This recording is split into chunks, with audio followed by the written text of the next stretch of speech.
A crew and passengers of a commercial airplane are hijacked by a NATO major, who tries to warn them about a solar event that could end their lives. That's why today episodes 1 and 2 of Intro Nights. Remember that you can support the channel by clicking the join button. In this way, you can become members of Planet Summary and access a bunch of rewards such as stickers, exclusive posts, shoutouts at the end of the video, and even choose the next movie.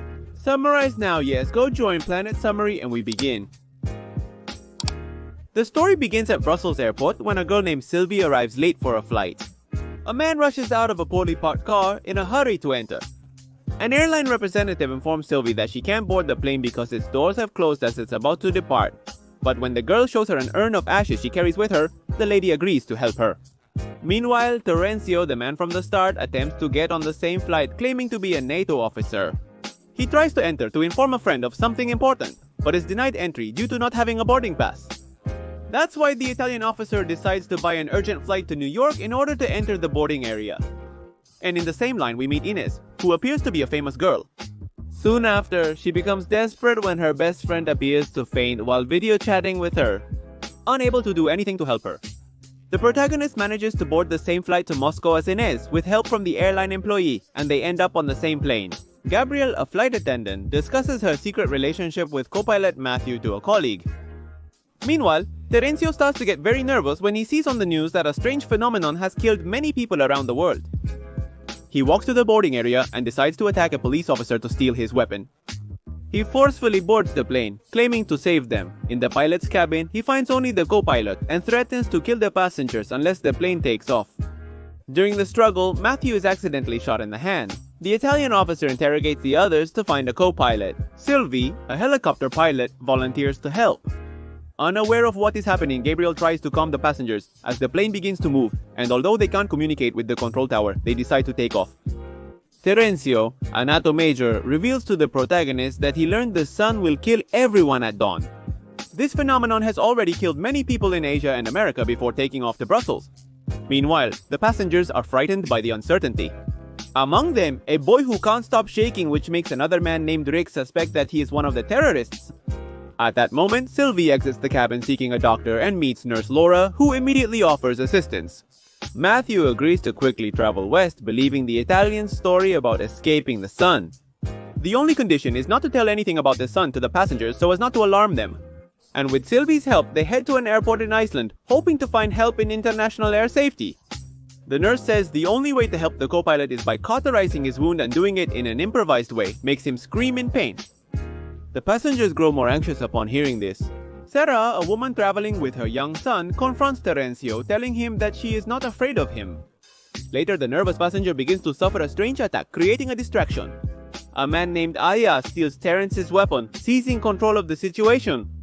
That's why they lock him in the bathroom, and when he comes out, the co-pilot threatens him for not telling them the truth. But Matthew confesses that he only went along with the hijacker to keep him under control. The sick passenger continues to not react, and seeing that the boy only speaks Arabic, they look for someone who can understand him. We meet Osman, who offers to translate, just as the landing in Iceland begins. As we approach the runway, we can notice that the space is blocked and a large part of the place is destroyed, which leaves everyone totally surprised. So did the major tell the truth? For this reason, the co-pilot decides to continue flying and asks our protagonist to calculate the flight to another destination, taking into account the little fuel they have. He also releases Terencio to share all his information. Before that, the major demands to recover his weapon and tells them they must flee west, seeking darkness as it's the only thing that can keep them alive. Hours later, the ill passenger mumbles something unintelligible, making Osman suspect the boy swallowed diamonds before the flight. And that's why he's so seriously ill. At that moment, an emergency landing is successfully carried out, but none of the passengers obey Matthew's order, as they all get off the plane immediately. Some start to regain their phone signal, then they discover that Terencio's story is completely true, although no one is sure what is happening. The episode ends when a military car appears with 3 English soldiers who tell them that they must leave together from there in search of the night. The second chapter continues that same night when the nurse tries to save the sick boy, but unfortunately he dies in her arms. The worst part is that, in their state of shock, they are uncertain whether to bury the body or take it on their journey with an unknown destination. Outside, the English soldiers urge fleeing in the plane immediately, as sunrise is only 45 minutes away. But the mechanic Jacob objects, wanting to return to Brussels to save his girlfriend. This discussion is interrupted by Matthew, who takes the opportunity to inform the rest of the passengers about the supposed deadly phenomenon of the sun that has killed everyone, even the people who have taken shelter in a bunker. So, everyone agrees to escape from the light in order to stay alive.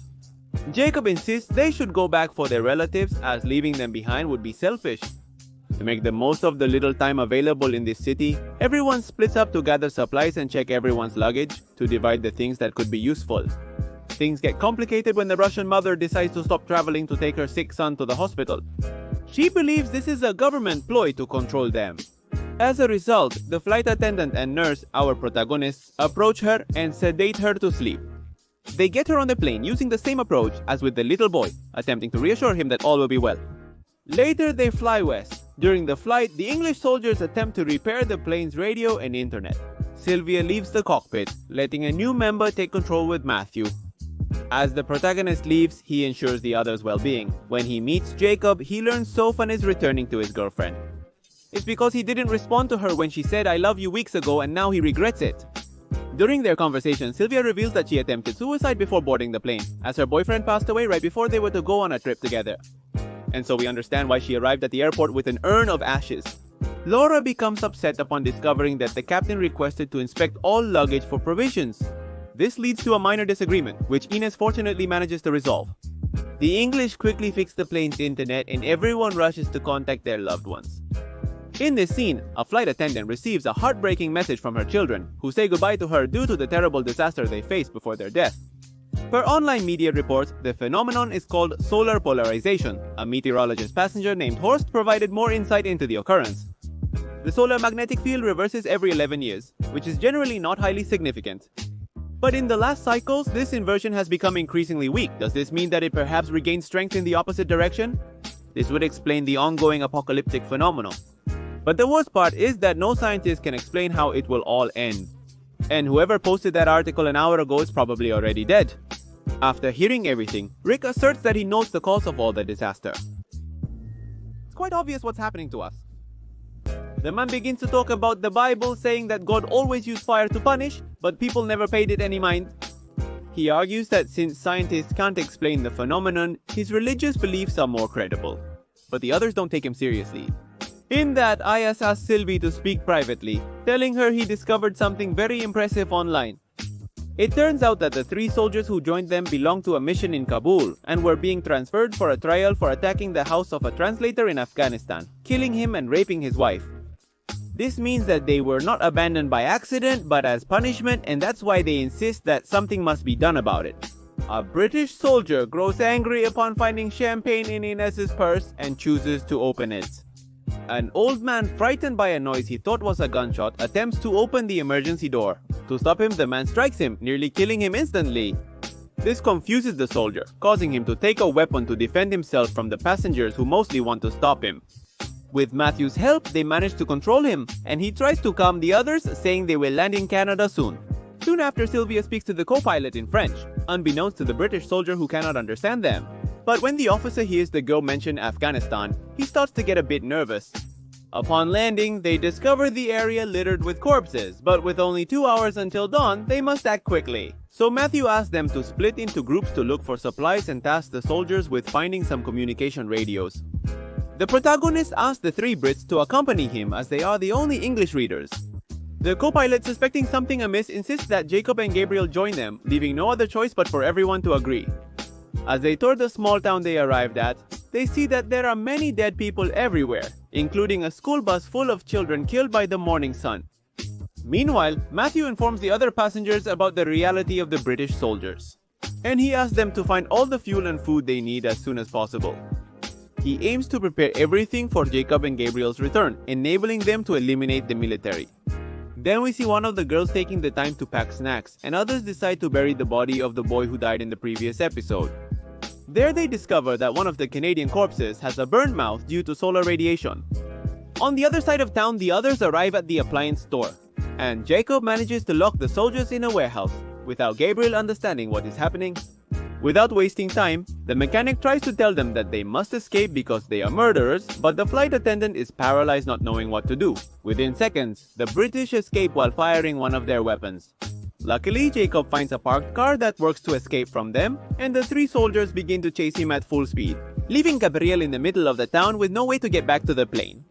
A few minutes later, a car approaches the landing strip, so our protagonist hurries to start the plane, and there we see Jacob quickly getting on. With IS's help, they can close the door in time so the military can't get in. The issue arises when the plane moves and the three Brits immediately open fire. Matthew refuses to abandon his crewmate. Sylvie reminds him that his duty is to protect the passengers, so he has no choice but to let Gabriel die there. Finally, one of the shots manages to hit one of the windows. Noticing this, Rick panics, yelling that they must stop the plane at once. This was episode 1 and 2 of Into the Night. Don't forget to like, comment on what other movies you want to see on the channel, subscribe and activate the bell so you don't miss the next videos.